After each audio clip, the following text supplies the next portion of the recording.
everybody. My name's Dustin. And I'm Ryan. And we are Reptile Dysfunction. Ooh, together in unison. The theme of today is togetherness, because we have... We had a time apart. Oh, it was so sad. Ryan, don't do that to me again. Sad time apart. It'll all become much clearer as we bring on our first guest. We have two guests, by the way. Two guest animals? Our first guest. Leah, will you bring over that animal? It's a Wyatt. It's a wild Wyatt. This species frog Wyatt has been known to be a little dangerous, so it is known to, similar to the spitting cobra, this species can, in fact, spit up everywhere. They sometimes spit out their nose, I found out. Not just their mouth. Oh, really? And green poop. So nose, mouth, and cloaca, then, yes, right? Yes. So this species... something that you taught me, which I never knew, is babies cannot see very far. I don't know, for some reason I pictured like your life, you start out being able to see really far, but babies can only see a couple feet in front of them. This is what a book told me. Oh, okay. He's never said anything about how far he can see to me. Yeah. He never goes, hey Dad, that's a little blurry. No.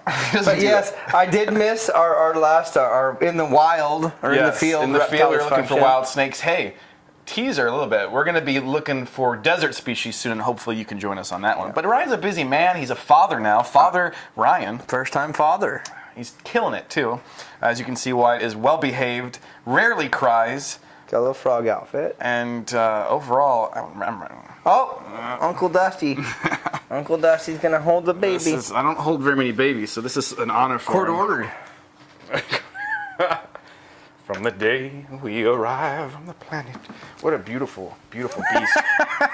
He looked at me like, that wasn't funny. He's making noises. He's kind of a squeaker. He has like a mating call already. He's just a young fella, too. Oh, there you go. He's like, I want to hear it. I'm a big fan of this guy. Wow. I saw Wyatt in the hospital, which is the first baby I've ever visited in the hospital. Or saw born soon after. I think it might have been my first baby, too. Wow, we need to get out more, don't we? Very cute, though. How old is Wyatt? He is 5 weeks old. 5 weeks old. And today, something very special for Wyatt. Yeah? Very special. So 5 weeks old, for his life list of reptiles. Mm-hmm. And his very, very first snake that Wyatt's ever slept through being around. Yeah. It's going to happen right now. Bring him out. All right. We're happy here. We're just hanging out. We have, in a Tupperware lunch container. Nothing but the best here. Oh, I love this snake. A Western Hognose snake. Scientific name? Heterodon. Nassicus. Yeah. And heterodon means hetero is different and don is tooth. Yeah. And so that's, it's going to refer to in the back of these guys' mouth, they actually have a fang, they're a rear fang snake. And so they are venomous. They are venomous, and the scientific name or the genus is different tooth.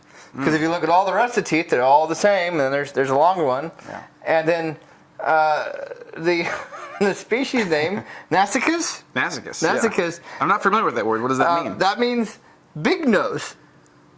It means big nose. Ryan, I can relate to that. And if you look at these guys, I had a special connection with the hognose snake. Sometimes, I just love them. They're so cool. Oh, they really are. They've got an upturned snout that they use for digging. Yeah, they like to dig. They're associated with sandy areas. So these guys are a pretty wide-ranging North American snake. You're going to find them all the way from southern to central Canada, all the way down into northern Mexico, and actually a pretty wide stretch of that. You'll find these guys in a lot of different places. They're doing fine in the wild for the most part. There's a few states they're not doing very well locally, but pretty common snakes. Pretty common snakes. Yeah. They're not big snakes. No. So this is actually a decent sized male. Yeah, he's a couple years old. A female snake. Females are going to get bigger than males. A 2-foot female would be an exceptional animal. Yeah. But they can be a little bit big around. Right. Yeah, they are. What they lack in length, they make up in girth. So that's really what I think about. The chode of the snake world, really. There's a couple. The taxonomy on these guys is a little messy. It's a little messy. So we're just going to deal with the Eastern and Western. Is that fair? Or you want to talk about the Southern? I'll just throw in Eastern or Western, definitely the most common, because the Southern is actually a protected species. Okay. The numbers have declined in the wild, where, like you said, Westerns are very common. They are toad eaters, right? Yes. They specialize on toads. But the Western, not so much as the Eastern. Yeah, the Easterns can be bigger. Yeah. They actually, we're going to talk about the threat display before too long, but they have a better threat display. Yeah, really dramatic. They really only eat toads. Yeah. And they're very hard to keep in captivity. Because of that. Yeah. The Westerns, they still really only eat toads and frogs. But they also eat birds and mammals, and they're just not picky eaters in captivity. Right. So they actually a pretty darn easy steak to keep. They're super awesome. I love them. They're probably really my favorite. And now that I know that they're snakes. big nose snakes, there's even more of a kinship there that will never die. Never die. Something I want to point out too is if you look at their scales, they have different scaliation. So those keeled scales are often associated with rattlesnakes, and some people actually confuse these guys for rattlesnakes. Well, they do. The pattern is pretty similar. Yeah. There's no doubting that. Probably not an accident, mimicry, right? No, yeah, they'll rattle their tails too. Yep. And they certainly will hiss and stuff. And actually, one time we were coming back from a pasture, me and my grandfather, and this was in Kansas, and it was a pasture that we had a lot of western hognose snakes, but I'd never seen a rattlesnake. And so as I'm driving home, I see a small snake on the side of the road, and I stop the truck to move the snake to the ditch. Probably something you do quite often. Quite often. I mean, I'm not a jerk. If I see a snake on the road, I'm going to get it off the road rather than run over it or aim for it. Yeah, you know. And I'm kind of in a hurry and stuff. I'm that close to just picking up and tossing it into the ditch. And I kind of go, something's not right here. And it was not a western hognose. It was a small Massasauga rattlesnake. Oh. And I was that close to getting nailed in the hand by a small rattlesnake when I was, 16, 17 years old. I bet your heart was racing a little bit for that one. Afterwards it was. Afterwards where I'm like, boy, you really need to identify the snakes that you deal with. Yeah, you get used to seeing something so often, and you're like, whatever. We didn't have a lot of rattlesnakes right around our farm. It's very rare to see a rattlesnake. That's really interesting. But these guys you could find pretty commonly. How about we trade animals? Sure. All right. Yeah, let's look at the cameras, buddy. Aw, cute. So we can't talk about the western hognose or the hognose snake in general without discussing the threat display. Yes. They have hognose snakes in general. Yeah. They have an amazing threat. They have a whole bunch of threat displays. They take it to the next level for sure. So you meet a hognose snake, the first thing they're going to do is get out of there. Get out of the way. Try to get out of there. Yeah. And if you really poke them, like I said, they'll do that little tail thing. If you get too close and freak them out a little bit. They can expand the back of their head like a cobra. Yeah, make them look bigger and meaner, and really can stretch it out like I don't know how many times, like 4 or 5 times the size of their head to make them look really massive. And while they're doing that, they're breathing slowly and while they're hissing. And so it's a really creepy thing. And then if you keep bothering them, and you're a jerk, but if you keep doing that, they will then flip over. Yeah, they'll writhe around. They'll stick their tongue out. They'll open their mouth. Open. They'll pop open their cloaca and exude a nasty smelling, but it's different than a normal cloaca smell. It smells more like death. Yeah, I usually like the cloaca smell, but this is one that I don't. You're a sick puppy.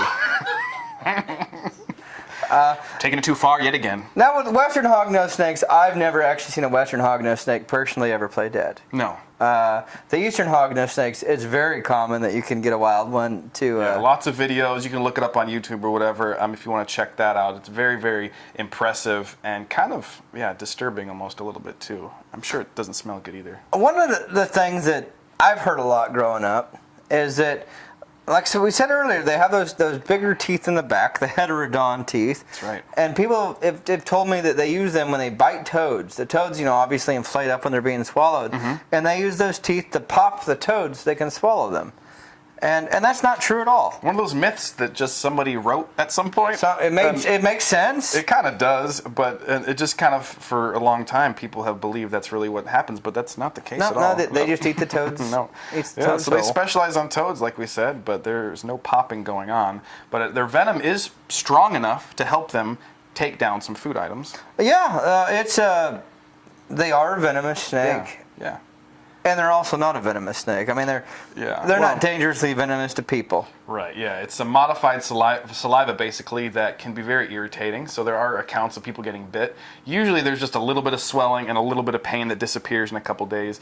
But there are people that react differently. So there are. saw. But like we said, they don't like to bite. They really don't like to bite. And oftentimes they'll hit the prey or the predator or whatever, and with their mouth shut. So they have no intention of actually trying to envenomate anything. They must know that they're venomous. Hognose snake that I had, I didn't know they were venomous at all. Mm-hmm. And I was feeding it, and it missed, and it bit my pinky finger. Mm. And it slowly, they can actually move those fangs independently. And it's like kind of like a guy using an ice axe climbing up. Yeah. I just sat there and watched it try to eat my entire pinky. And it got up to here where it couldn't do it, and it finally spit my pinky out. And you had no reaction? Or? No reaction whatsoever. I at the time did not know. Their teeth are so small. Well, they were small teeth. Yeah. It's not any worse than getting bit by another snake. No blood or anything? Oh, there was a little bit of blood, but it was really cool to watch. It was moving up my finger. True scientist, everyone. This found out later, wow, a lot of people have reactions doing that. Yeah, that probably wasn't the smartest thing, but now you know that you don't really have to died doing stuff like that, but not me. So Wyatt, what do you think about your first snake with your eyes closed? All right, Wyatt, let's wake up here. I don't know if you're gonna wake. I want to. Will you like chill out and do like a coil? I don't think he will. Wyatt's first snake. So Ryan, what do you think about the snake overall? Hognose snakes are one of my favorite snakes. Wyatt, what do you think? I like them too. I think they're great. Wyatt, you have a weird voice. What? Screw you, pal. But I'm a big fan too, so all of us are in agreement that this is one of the coolest snakes out there. The Western Hognose, everybody. Thank you very much for watching this episode of Reptile Dysfunction. Take care. And be safe. Your